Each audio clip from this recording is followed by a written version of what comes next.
Pada episode sebelumnya, kita sudah membahas tentang Global Castle Society, sebuah sistem di mana para elit akan membentuk struktur pemerintahan diktator yang lebih otoriter, perbudakan global.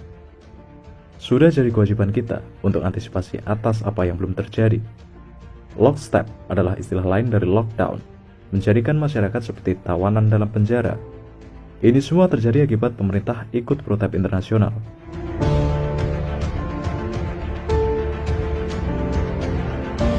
Lockstep, skenario ini sengaja dibuat untuk menciptakan kembali krisis.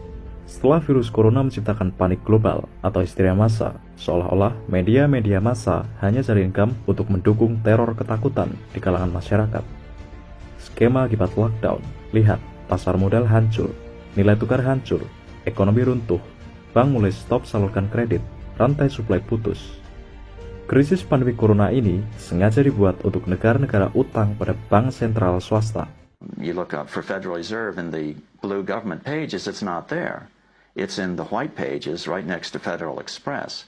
It's a privately owned central bank. Propaganda virus corona merupakan gerbang menuju tatanan yang baru. Ini bukan masalah bisnis. Emang virusnya ada? Virusnya nggak ada. Dari berbagai sumber yang dikaji, tak pernah ada satupun bukti bahwa virus corona nyata adanya. Dan jikapun virus corona itu ada, sudah pasti akan diluncurkan pada gelombang kedua. Berikut saya ulas beberapa yang sudah gol, sekaligus yang akan segera digolkan. 1. Ciptakan skenario pandemik dan lockdown. Sewa perusahaan besar media massa untuk menciptakan propaganda teror. Sebuah statement yang sangat cerdas untuk mendukung manipulasi secara massal. Semua media-media breaking news akan terus menebar berita hoax tentang virus corona. Tujuannya supaya terjadi teror ketakutan pada masyarakat. 2. Runtuhkan sistem perekonomian dan keuangan. Buat semua negara-negara di dunia terbitkan surat utang terbesar pasca krisis corona. Hal ini sudah pasti terjadi. Coba Anda pikir, jika tak ada krisis, mana mungkin negara terbitkan utang?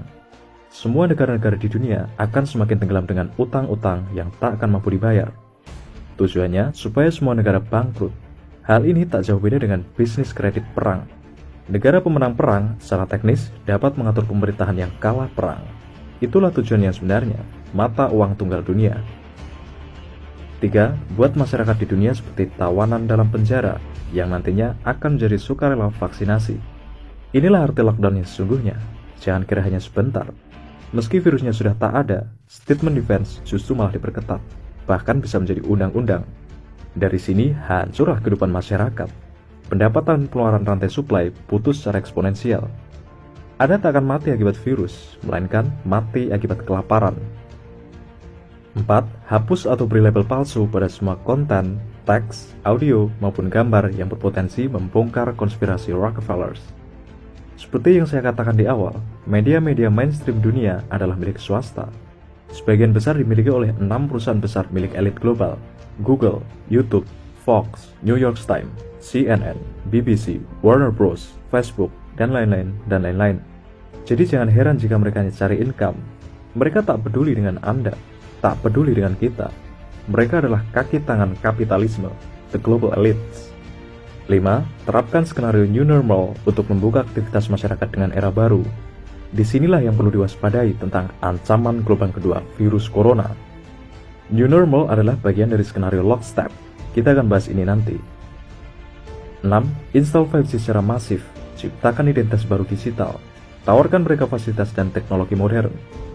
7. Ciptakan sistem Global Castle Society untuk mengontrol biodata sekaligus menjadi alat transaksi pengganti uang kertas dan koin. Mengenai hal ini, kita sudah bahas panjang lebar pada video sebelumnya. 8. Bentuk otorisasi baru pada Bank Sentral Dunia. Tugas PBB, ubah struktur politik dan ekonomi global yang lebih terintegrasi. Ciptakan sebuah sistem pemerintahan dunia di bawah adik kuasa PBB yang lebih otoriter. PBB, WHO, IMF, World Bank, media-media massa, semua milik swasta. Anda percaya mereka bekerja untuk kemaslahatan umat manusia?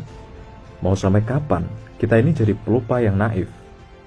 8 skenario di atas adalah agenda untuk menggolkan tatanannya baru, mata uang tunggal dunia di bawah satu bank sentral di dunia, satu sistem pemerintahan dunia dengan satu otoritas agama di dunia, one world, perbudakan global di bawah kendali Lucifer alias Sang Dajjal. Jika semua terjadi, cita-cita untuk menjadi Tuhan di dunia segera terwujud, dan kita adalah budak-budaknya. Masih mau bilang ini teori konspirasi? Ini adalah fakta konspirasi.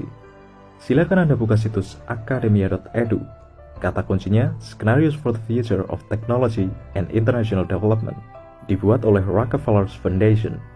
Ini adalah skenario pandemik dan lockdown. Di situ, apa yang belum dan telah terjadi saat ini persis seperti apa yang telah diskenariokan. Modus penjajahan negara baru. Jika suatu saat dokumen ini terbongkar, mereka akan bilang, ini adalah kajian akademi, bukan skenario konspirasi. Semua suku, ras, maupun agama harus bersatu melawan zalimnya sistem kapitalisme, the global elites. Jangan mau jadi budak iblis. Tolak PSBB dan vaksinasi internasional secara massal. Katakan pada pemerintah, kami tidak ikut sistem otoriter yang dijalankan oleh institusi untuk institusi. Lakukan sesuatu. Kita ini adalah rakyat. People power. Sebelumnya, harap waspada. Infiltrasi boneka para elit juga terjadi di Indonesia. Mereka berkedok sebagai lembaga-lembaga dan orang dalam. Padahal statusnya bukan pemerintah Indonesia, melainkan kaki tangan internasionalis. Mereka nggak akan nolak untuk dikasih duit. Padahal selain daripada masyarakat, dampaknya justru ke dia-dia juga. Salam people power.